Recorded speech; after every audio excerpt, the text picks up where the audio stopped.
خالق السماوات والارض مالک یوم الجزاء والدین والصلاة والسلام علی من کان نبیا وآدم بین الماء والدین سید المرسلین خاتم النبیین وعلی آلہ واصحابہ واہل بیتہ اجمعین اما بعد فاعوذ باللہ من الشیطان اللعین الرجیم بسم اللہ الرحمن الرحیم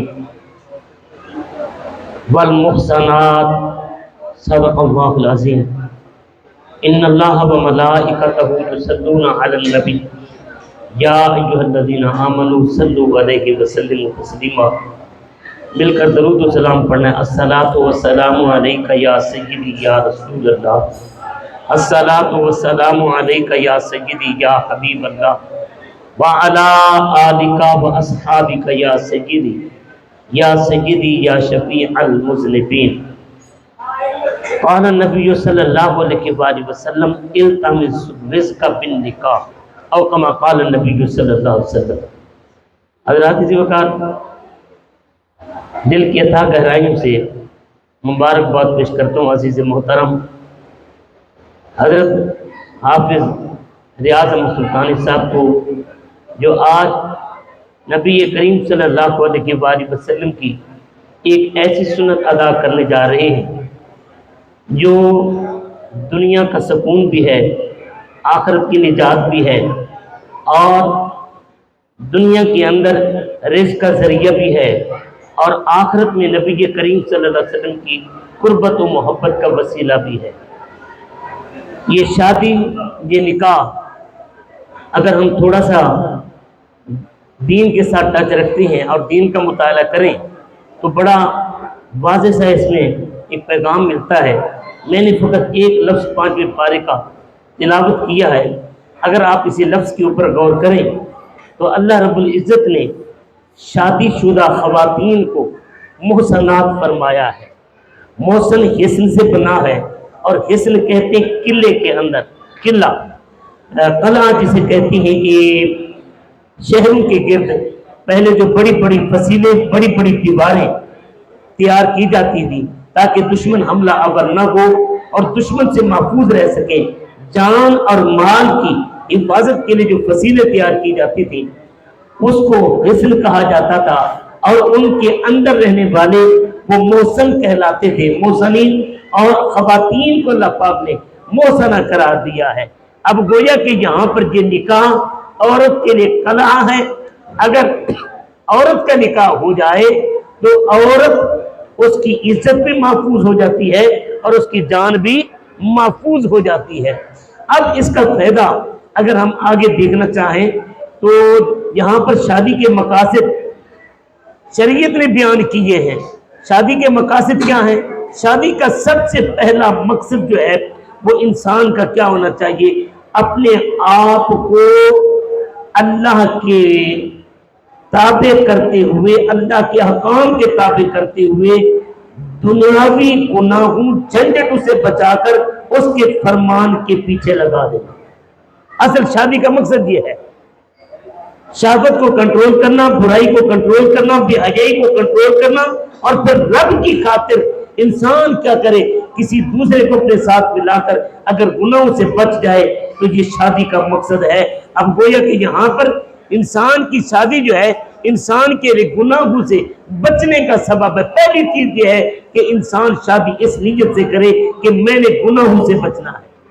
یہ شادی کا پہلا مقصد، میں نے اللہ اور اس کے رسول کی تابعداری کرنی ہے، یہ شادی کا پہلا مقصد۔ اور دوسرا مقصد کیا ہے؟ یہ اتنی بڑی عبادت ہے، اگر اس میں ہم غور کریں تو اتنی بڑی عبادت ہے جو 1,24,000 انبیاء نے۔ یہ عبادت اس لیے کہہ رہا ہوں کیونکہ نبیوں کا عمل ہے۔ نبی جو عمل کرے، نبی گناہ کا عمل نہیں کرتا، بلکہ نبی کا ہر عمل نیکی ہوتا ہے، اور نیکی وہی کہلاتا ہے جو رب کی بندگی اور رب کے فرمان کے مطابق ہو۔ اب یہ وہ کام ہے جو 1,24,000 انبیاء یا کم و بیش انبیاء نے یہ کیا ہے، نکاح کرنا۔ یہ انبیاء کی سنت ہے، ہم نے اسے قریانی میں اڑا دیا، فحاشی میں اڑا دیا، مراسم میں اڑا دیا، رسوم ادا کرتے کرتے ہم اتنا ہندوانہ مراسم میں چلے گئے، ہندوانہ رسومات میں ہم پھنس گئے کہ اس عبادت کا جو اصل مقصد تھا ہم نے وہ بھلا دیا ہے۔ یہ تو رسول اللہ صلی اللہ علیہ وآلہ وسلم کی سنت تھی، یہ ابراہیم خلیل اللہ کی سنت تھی، حضرت آدم علیہ السلام سے لے کر میرے نبی کریم صلی اللہ علیہ وسلم تک کے انبیاء کی سنت تھی، لیکن ہم نے اسے ڈھول میں ضائع کر دیا، باجو میں ضائع کر دیا، گناہ کی رسومات میں ضائع کر دیا۔ میرے نبی پاک صاحب الاولاد صلی اللہ علیہ وسلم ارشاد فرماتے ہیں جب کوئی شادی ہوتی ہے، نکاح ہوتا ہے، میاں بیوی دلہن دلہا جب پہلی رات مصلی کے اوپر بستر پر آتے ہیں، وہ کہتے ہیں بعد میں ملاقات کریں گے، بعد میں حقوق ادا کریں گے، پہلے ایسے کرتے ہیں کہ 2 رکعت نماز شکرانے کے ادا کر لیتے ہیں کہ رب نے ہمیں آپس میں ملا دیا۔ اب اتنا جب وہ کرتے ہیں، مصلی پر کھڑے ہوتے ہیں، ابھی سجدہ نہیں کیا ہوتا، رب العزت کیا کرتا ہے؟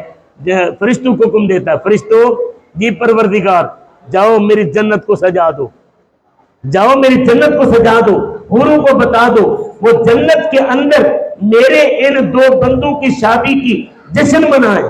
اب ایک شادی زمین پر ہوتی ہے، مائیں بہنیں سیرا گا رہی ہوتی ہیں اور ماں باپ خوش ہو رہتے ہیں، ایک شادی رب العزت کے حکم پر جنت میں منائی جا رہی ہوتی ہے، رچائی جا رہی ہوتی ہے، اور وہاں پر اس کے سیرے گانے والے کوئی عام لوگ نہیں، کوئی میراثی نہیں، بلکہ وہاں پر اس کے سیرے جو گاتے ہیں وہ جنت کی حوریں ہوتی ہیں۔